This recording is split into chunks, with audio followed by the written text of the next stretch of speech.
মুহররমের 10 তারিখে আরও একটি ঘটনা সংঘটিত হয়েছে, যে ঘটনা মুসলমানদের হৃদয়কে কাঁদায়, মুসলমানদের হৃদয়কে গুলিবিদ্ধ করে। কারবালার প্রান্তরে রাসূলুল্লাহ সাল্লাল্লাহু আলাইহি ওয়াসাল্লামের আদরের কলিজার টুকরা নাতি হযরতে হুসাইন রাদিয়াল্লাহু তাআলা আনহু কারবালার প্রান্তরে নির্মমভাবে তার পরিবারবর্গ সহ আহলে বাইত সহ শহীদ হয়েছিলেন। এজন্য এই দিনটি মুসলমানদের কাছে অত্যন্ত আবেগপূর্ণ এবং বেদনাদায়ক মর্মাহত একটি দিন। তবে এই হুসাইন রাদিয়াল্লাহু তাআলা আনহুর শাহাদাতকে কেন্দ্র করে আমরা অনেকেই আছি হযরতে আমিরে মুআবিয়া রাদিয়াল্লাহু তাআলা আনহু, তাকে অনেকেই বিচারের কাঠগড়ায় দাঁড় করাতে চায়। তারা বলে আমিরে মুআবিয়া রাদিয়াল্লাহু তাআলা আনহু তার ছেলে কুখ্যাত ইয়াজিদকে তার জীবদ্দশায় কেন খেলাফতের দায়িত্ব দিয়েছিলেন, এজন্য হযরতে মুআবিয়া রাদিয়াল্লাহু তাআলা আনহুকে দোষী সাব্যস্ত করে তাকে বিচারের কাঠগড়ায় দাঁড় করাতে চায়। নাউজুবিল্লাহ বলেন সবাই। কারণ হলো মুআবিয়া রাদিয়াল্লাহু তাআলা আনহু একজন বিশিষ্ট সাহাবী ছিলেন। শুধু সাহাবীই নয়, তিনি ছিলেন একজন কাতেবে ওহী। কাতেবে ওহী মানে হলো যারা ওহী লিখতেন। রাসূলুল্লাহ সাল্লাল্লাহু আলাইহি সাল্লামের কাছে যখন জিবরাইল ওহী নিয়ে আসতেন, রাসূলুল্লাহ সাল্লাল্লাহু আলাইহি সাল্লাম নিজে লিখতে পারতেন না। এজন্য কয়েকজন সাহাবী দিয়ে জিবরাইল ওহী নিয়ে আসার পর সাহাবীদেরকে বলতেন, জিবরাইল এটা বলে গেছে, তোমরা লিখে রাখো। যতজন সাহাবী লিখে রাখতেন তাদেরকে বলা হয় কাতেবে ওহী। তাদের মধ্যে একজন ছিল এই আমিরে মুআবিয়া রাদিয়াল্লাহু তাআলা আনহু। তিনিও ছিলেন একজন কাতেবে ওহী, মানে ওহী লেখক ছিলেন। এজন্য মুআবিয়া রাদিয়াল্লাহু তাআলা আনহুর মান মর্যাদা অনেক উপরে, তার স্থান অনেক বড়। আর এছাড়াও তার সর্বপ্রথম পরিচয় হলো তিনি একজন সাহাবী, আল্লাহর নবীর সাহাবী। এটাই তার সবচাইতে বড় পরিচয়। সাহাবীদেরকে কোনো একজন সাহাবী, ছোট হোক বড় হোক, কোনো একজন সাহাবীকে বাজে কথা বলা, তার বিরুদ্ধে কলম ধরা, এটা ঈমান ধ্বংসের কারণ হবে। নাউজুবিল্লাহ। আর সাহাবীরা যে আল্লাহর কাছে অনেক বেশি মর্যাদাবান, এ ব্যাপারে আল্লাহ পাক সূরা ফাতাহ এর মধ্যে বলেছেন,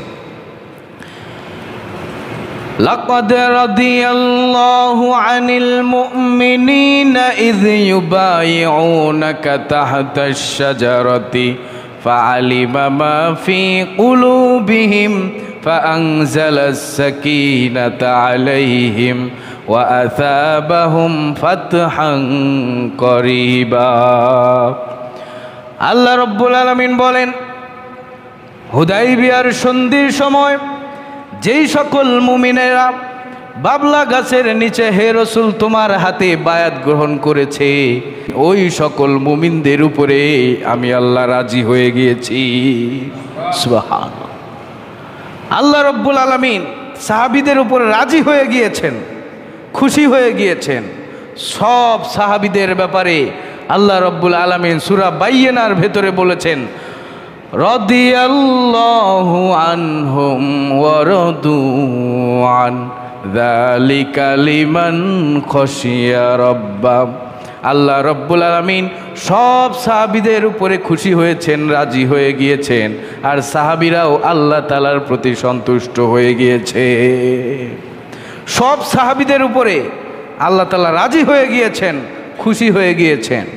আর কত সাহাবীদেরকে তো বিভিন্ন জায়গায়, এক রেওয়ায়েতে 10 জন সাহাবীকে আল্লাহর নবী সাল্লাল্লাহু আলাইহি সাল্লাম জীবদ্দশাতেই দুনিয়াতে থাকতেই তাদেরকে জান্নাতের সার্টিফিকেট দিয়েছেন। সুবহানাল্লাহ।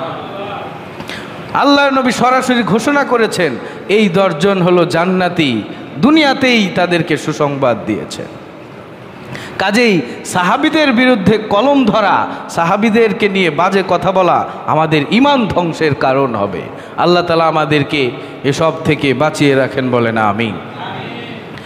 কারবালার ঘটনা, হুসাইন রাদিয়াল্লাহু তাআলা আনহু কেন শহীদ হয়েছিলেন, কারবালার প্রান্তরে এই ঘটনাটি কেন ঘটলো, এই ঘটনা যদি আমরা একটু ভালো করে বুঝতে চাই, এই ঘটনা শুরু হয়েছে হজরতে মুয়াবিয়া রাদিয়াল্লাহু তাআলা আনহুর শাসনামল থেকেই এই ঘটনার সূত্রপাত হয়েছে। হজরতে আমিরে মুয়াবিয়া রাদিয়াল্লাহু তাআলা আনহু তার জীবদ্দশাতে, তার মৃত্যুর আগে তার ছেলে ইয়াজিদকে মনোনয়ন দিয়েছিলেন, ইসলামী খেলাফতের রাষ্ট্র পরিচালনার মনোনয়ন দিয়েছিলেন। কিন্তু ইসলামী শরিয়ার নীতি হলো, কোনো রাষ্ট্রপ্রধান যদি কাউকে মনোনয়ন দেয় যে আমার পরে তিনি খেলাফতের ভার গ্রহণ করবেন, এই মনোনয়ন দেওয়ার সাথে সাথেই সে খলিফা হয়ে যায় না, বরং যিনি মনোনয়ন দেন তার মৃত্যুর পরে যাকে মনোনয়ন দেয়া হয়েছে তার প্রতি যদি সমস্ত মুসলমানেরা, সবাই না হলেও উল্লেখযোগ্য বড় বড় নেতৃস্থানীয় মুসলমান যদি ওই খলিফা হিসেবে মনোনয়ন প্রাপ্তকে মেনে নেয় তাহলেই সে খলিফা হতে পারবে।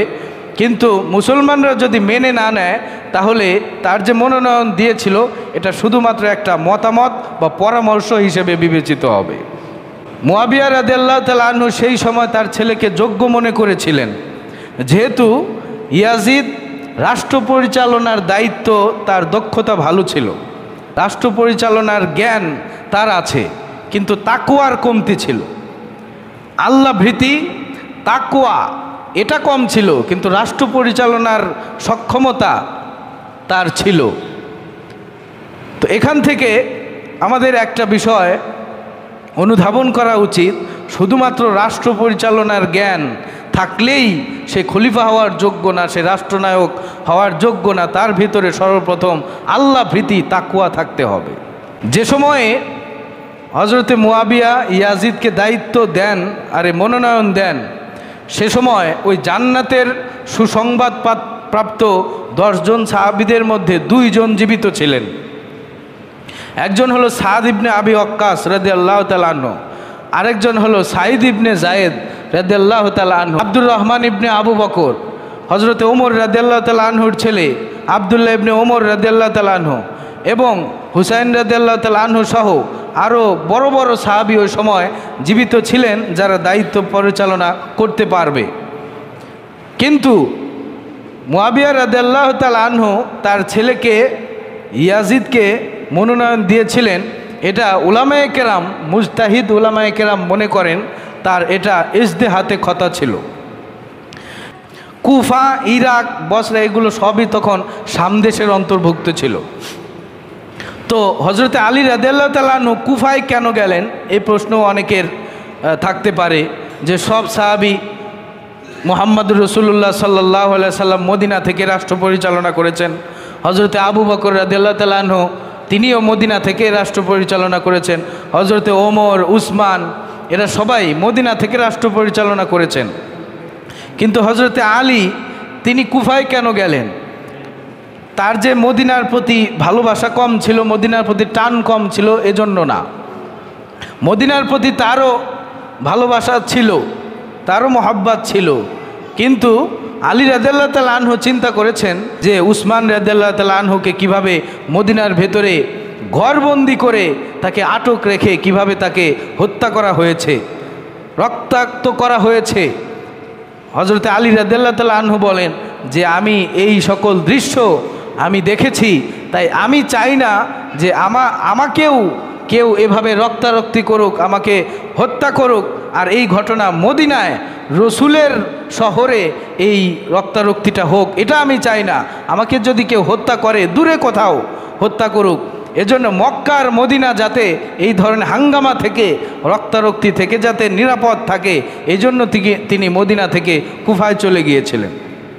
যখন ইয়াজিদকে মনোনয়ন দেয়া হলো, তখন মুয়াবিয়া রাদিয়াল্লাহু তাআলা আনহু মদিনায় যে সকল বড় বড় সাহাবী ছিলেন, জান্নাতের সুসংবাদপ্রাপ্ত দুজন ছিলেন জীবিত ওই সময়, তাদের কাছে এবং হজরতে হুসাইন, আবদুল্লাহ ইবনে ওমর, আব্দুর রহমান ইবনে আবু বকর, এদের বায়াত নেওয়ার জন্য, এরা যাতে ইয়াজিদ ক্ষমতা নেওয়ার পর যাতে তারা ইয়াজিদের ক্ষমতা মেনে নেয়, এজন্য তাদের কাছে বায়াত নেওয়ার জন্য লোক পাঠালেন। লোক পাঠানোর পরে তখন ওই সময় মদিনার গভর্নর ছিলেন ওলীদ ইবনে উকবা। তাকে খবর দেয়া হলো তারা যেন এই সাহাবীদের থেকে, বড় বড় সাহাবীদের থেকে যেন বায়াত গ্রহণ করে। তাদের কাছে যখন বায়াত নেওয়ার জন্য গেলেন, তাদেরকে তারা স্পষ্ট জবাব দিয়েছিলেন যে তোমরা রসুলের আদর্শ ছেড়ে তোমরা তো ইহুদি ইউরোপিয়ানদের আদর্শ গ্রহণ করছো। কারণ আবু বকর রাদিয়াল্লাহু তাআলা আনহুর আদর্শ তোমরা গ্রহণ করো নাই। আবু বকর রাদিয়াল্লাহু তাআলা আনহু মৃত্যুর আগে এমন একজনকে মনোনয়ন দিয়েছিলেন যার সাথে আবু বকরের কোনো বংশীয় সম্পর্ক নাই। আবু বকরের সাথে ওমরের কোনো বংশীয় কোনো রক্তের সম্পর্ক নাই, এমন একজন ব্যক্তিকে মনোনয়ন দিয়েছেন। হজরতে ওমর রাদিয়াল্লাহু তাআলা আনহু হজরতে উসমান রাদিয়াল্লাহু তাআলা আনহুকে মনোনয়ন দিয়েছেন, যার সাথে ওমর রাদিয়াল্লাহু তাআলা আনহুর সাথে আর উসমান রাদিয়াল্লাহু তাআলা আনহুর সাথে রক্তের কোনো সম্পর্ক নাই। কিন্তু মুয়াবিয়া রাদিয়াল্লাহু তাআলা আনহু এমন একটা আদর্শ বাস্তবায়ন করার চেষ্টা করছে যেটা ইউরোপিয়ানদের আদর্শ। নিজের ছেলেকেই তিনি মনোনয়ন দিয়েছেন, আর এটা যদি বাস্তবায়িত হয়ে যায় তাহলে ভবিষ্যতে দেখা যাবে সব রাজার ছেলেই রাজা হবে, রাজার ছেলেই রাজা হবে, সে যোগ্য হোক বা না হোক, অযোগ্য ব্যক্তিকে শেষে মনোনয়ন দেওয়া হবে, রাষ্ট্রনায়ক বানানো হবে। এটা আমরা কখনোই চাই না। তাদের মনোনয়নকে প্রত্যাখ্যান করলেন। শেষ পর্যন্ত তারা বাধ্য হয়ে ওই দুজন যারা ওই জান্নাতের সুসংবাদ প্রাপ্ত, ওই দুজনের কাছে, তারা তখন বয়স্ক সাহাবী, তাদের কাছে গেলেন তাদের বায়াত নেওয়ার জন্য। তারাও কোনো রকম পাশ কাটিয়ে তাদের বায়াত গ্রহণ করলেন না, তারা ওই অন্যভাবে তাদেরকে পাশ কাটিয়ে মক্কায় চলে গিয়েছিলেন মদিনা থেকে। কাজেই এখান থেকে আমাদেরও শিক্ষা গ্রহণ করতে হবে যে রাজার ছেলেই রাজা হবে, পীরের ছেলেই পীর হবে, সে যোগ্য হোক বা না হোক, এটা ইসলামের আদর্শ না। মুক্তিযোদ্ধার ছেলে, তার কোটা থাকবে, সে যোগ্য হোক বা না হোক, তার জন্য সরকারি চাকরি রেডি। মুক্তিযোদ্ধা যারা মুক্তিযুদ্ধ করেছে, স্বাধীনতা যুদ্ধে যারা অংশগ্রহণ করেছিল, তারা কি এই জন্য অংশগ্রহণ করেছিল যে আমার ছেলেকে তোমরা সরকারি চাকরি দিবা, এজন্য নিজেদের প্রাণ দিয়েছিল? এজন্য তারা প্রাণ দেয়নি। তাদের মন এত ছোট না, তাদের মন এত ছোট ছিল না। যারা নিজের জীবন দিতে পেরেছে, তারা তাদের ছেলে মেয়ে পড়ালেখা করুক বা না হোক, অযোগ্য হোক, তারা সরকারি চাকরি পাবে, তারপরে তার ছেলে, তারপরে তার ছেলে, এভাবে পেতেই থাকবে। এই ধরনের ঠুনকো আকাঙ্ক্ষার জন্য তারা নিজের জীবন দেয় নাই। যদি এভাবে মুক্তিযোদ্ধার ছেলে, তারপরে তার নাতি, তারপরে তার ছেলে, তারপরে এভাবেই যদি চলতে থাকে, তাহলে যারা কষ্ট করে এই যে 15 বছর, 20 বছর, 25 বছর মেধাবী ছাত্ররা লেখাপড়া করে বড় হচ্ছে, এদের তাহলে ভবিষ্যৎ কি? এদের কোনো পড়ালেখার কোনো ভবিষ্যৎ আছে? কোনো ভবিষ্যৎই তো নাই। হজরতে হুসাইন রাদিয়াল্লাহু তাআলা আনহুর শাহাদাত বরণ ছিল অন্যায়ের বিরুদ্ধে মাথা উঁচু করে দাঁড়ানো। তার শিক্ষাটাই ছিল এটা যে যে কোনোভাবে অন্যায়ের বিরুদ্ধে মাথা তুলে দাঁড়াতে হবে। কল্লা চলে যায় যাক, কিন্তু অন্যায়ের সামনে মাথা নত করা যাবে না। এটা হলো হুসাইন রাদিয়াল্লাহু তাআলা আনহুর শিক্ষা ছিল।